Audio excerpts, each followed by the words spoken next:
आई फिर से एक सुंदर संरचना स्वर्गीय कविवर शंख पियाजी के रस सौ भरल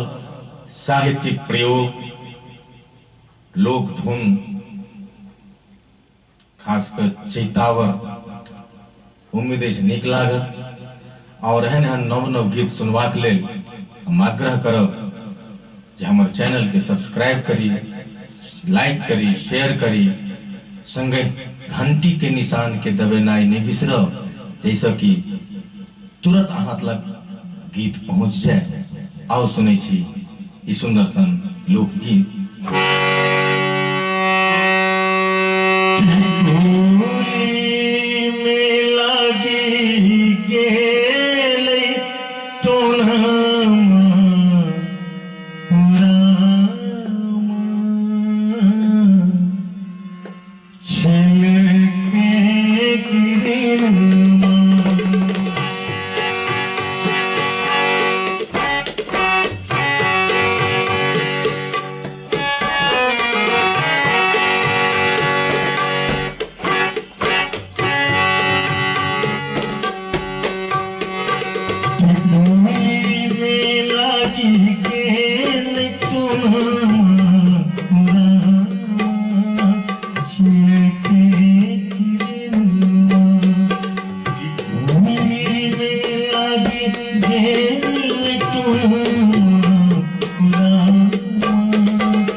शब्द पर ध्यान दिया जाओ।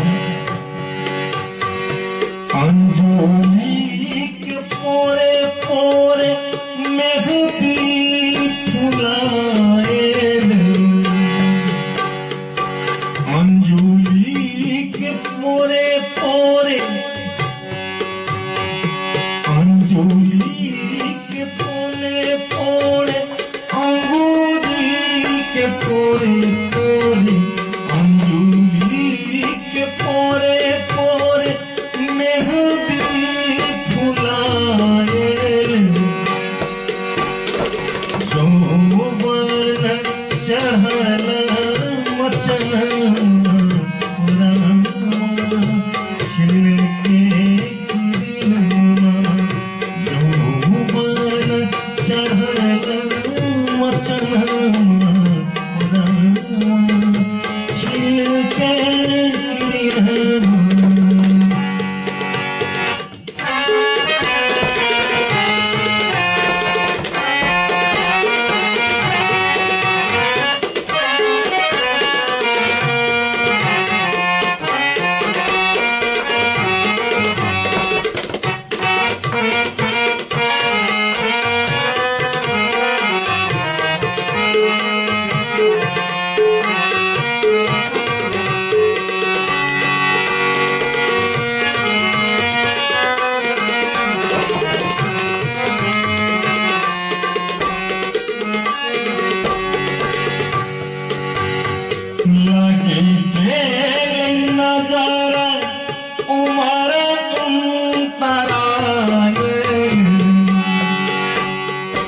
लागी के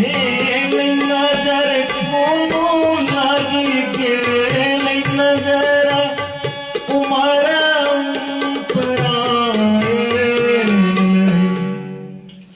लागी के नजर उमरा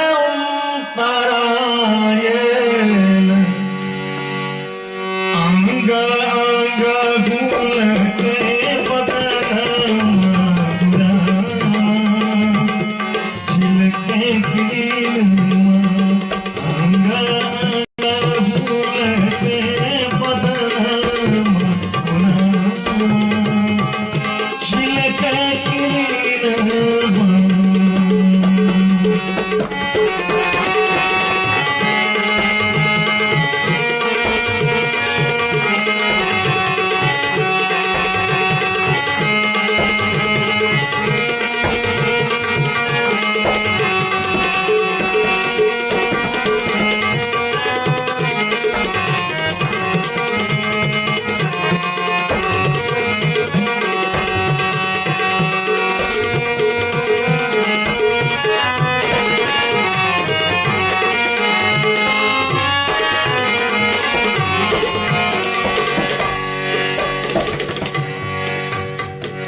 सुनो अंगिया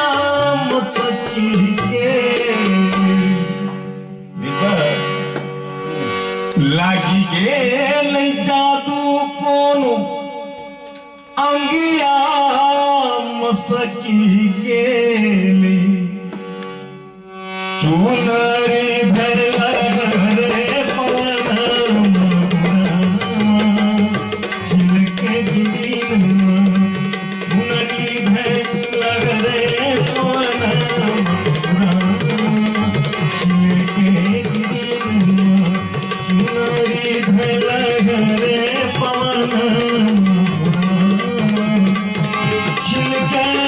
गिरी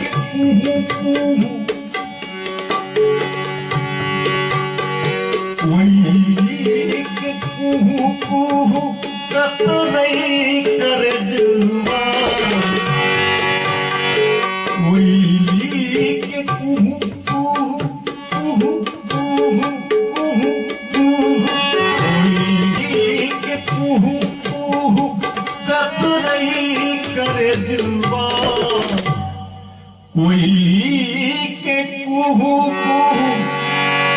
कतरई करे जुआ लागल बेरा में दर्पण छिलके गिरी